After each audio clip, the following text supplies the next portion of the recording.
Elon Musk America ही नहीं बल्कि भारत में भी अपना एकाधिकार स्थापित करने वाले। स्टारलिंक के भारत में आने के रास्ते बिल्कुल साफ होते जा रहे हैं। देश की दो दिग्गज कंपनियों जियो और एयरटेल ने स्पेस एक्स के साथ डील साइन कर ली। लेकिन आश्चर्य की बात यह है कि दोनों कंपनियों ने यानी जियो और एयरटेल ने इलॉन मस्क के साथ डील साइन की, क्योंकि भारत में ये दोनों एक दूसरे के कंपटीटर। नमस्कार, मैं पिंटू सक्सेना और आज इस वीडियो में हम जानेंगे कि आखिर इलॉन मस्क भारत में क्या खेल खेल रहे हैं। साथ ही ये भी जानने का प्रयास करेंगे कि भारत में स्टारलिंक की कीमतें कितनी रहने वाली हैं और स्टारलिंक के आने से भारत की कंपनियों पर या खासकर बीएसएनएल पर इसका क्या असर होगा। शायद आपने ये न्यूज तो जरूर सुनी होगी कि हाल ही में मंगलवार को एयरटेल ने स्पेस एक्स के साथ डील साइन करने की घोषणा की। इसके ठीक एक दिन बाद यानी बुधवार को जियो ने भी स्पेस एक्स के साथ एक डील साइन की। दरअसल ये दोनों डील्स इन दोनों कंपनियों के द्वारा स्टारलिंक की सेवाओं को यानी ब्रॉडबैंड सेवाओं को ग्राहकों तक पहुंचाने के लिए की गई।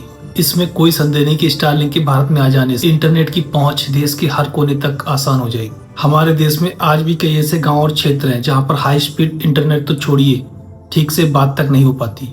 ऐसे में स्टारलिंक से इनकी आशाओं को आकार मिले, लेकिन यहाँ पर अभी भी कई अड़चने हैं। दरअसल इलॉन मस्क को रूल्स और रेगुलेशंस को फॉलो करना होगा, यानी इलॉन मस्क को अपनी इंटरनेट सेवाएं देने के लिए भारत सरकार से अनुमति लेनी। लेकिन आज के परिदृश्य को देखते हुए ये भी कोई बहुत बड़ी बात नहीं। इस तरह से ट्रम्प बार बार टैरिफ का दबाव भारत पर बना रहे हैं, उससे ये बहुत जल्द आसान होने वाला है। ऐसे भी ट्रम्प इलॉन का खुलकर सपोर्ट कर रहे हैं और इसके लिए वह अमेरिका ही क्या बल्कि पूरी दुनिया से भिड़ने के लिए भी तैयार है। जब ट्रम्प इलॉन मस्क की लाल टेस्ला को खरीद सकते हैं तो फिर भारत पर दबाव बनाना कौन सी बड़ी बात है। ये दबाव का ही नतीजा है जो टेस्ला की भारत में एंट्री से पहले ही उसकी हायरिंग होने लगी। ऑफिसेस तक अनाउंस कर दिए गए। शायद आपको मालूम हो कि एक बार पहले भी सरकार ने स्टारलिंक को भारत में लाने के लिए नियम प्रक्रियाओं को ताक पर रख दिया था। इलॉन के स्टारलिंक को डायरेक्ट स्पेक्ट्रम देने की बात कह दी थी और उस समय भी जियो, एयरटेल और बीआई ने ही इसका विरोध किया था, क्योंकि उस समय भी इन कंपनियों ने भारी भरकम पैसे देकर प्रक्रियाओं को फॉलो करके स्पेक्ट्रम परचेज किए थे। लेकिन अब ये दिग्गज कंपनियां खुद ही स्टारलिंक की सेवाएं देने के लिए तैयार है, यानी मस्क की चांदी ही चांदी है।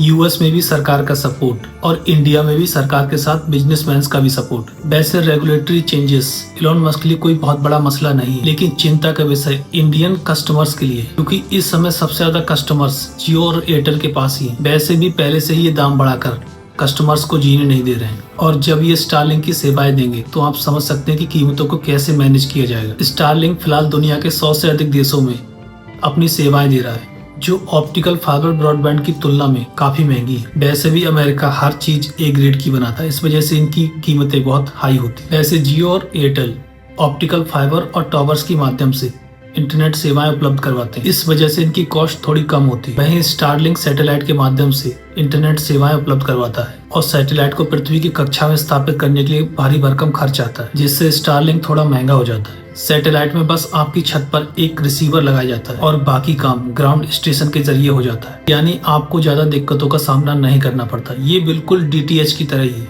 वैसे सैटेलाइट यानी स्टारलिंक की स्पीड कोई खास नहीं होती, इसकी स्पीड 150 MBPS तक होती है, जो फाइबर ब्रॉडबैंड से भी कम है। लेकिन इसके इंटरनेट में आज के इंटरनेट की तरह दिक्कतें देखने को नहीं मिलती। स्टारलिंक के भारत में आने से क्रांतिकारी बदलाव देखने को मिलेगा, खासकर शिक्षा, स्वास्थ्य और परिवहन के क्षेत्र में। वहीं स्टारलिंक के भारत में आने से बीएसएनएल और बीआई जैसी कंपनियां शायद खत्म हो जाएं, क्योंकि स्टारलिंक का इंटरनेट कस्टमर्स आकाश से पाताल तक यूज कर पाएंगे, जो इन कंपनियों के लिए उपलब्ध करवा पाना संभव नहीं है। पहले से ही इन कंपनियों पर संकट के बादल मंडरा रहे हैं। सरकार भी इन पर कोई ध्यान नहीं दे रही और ना ही जनता, क्योंकि जनता को चाहिए बेहतर सेवाएं, जो सरकार के प्रयासों के बिना संभव नहीं। वैसे स्टारलिंक के मौजूदा ब्रॉडबैंड प्लान्स 7 से 18 गुना तक महंगे बताए जाते हैं। मीडिया रिपोर्ट्स के मुताबिक स्टारलिंक की भारत में ब्रॉडबैंड की कीमतें 3500 से लेकर 4500 पर मंथ से शुरू हो सकती है। इसकी महंगे होने का एक कारण और है सरकार का हैवी टैक्स, क्योंकि घूमकर सभी सेवाओं का भार जनता की जेब पर ही पड़ता है। वैसे स्टारलिंक के मौजूदा समय में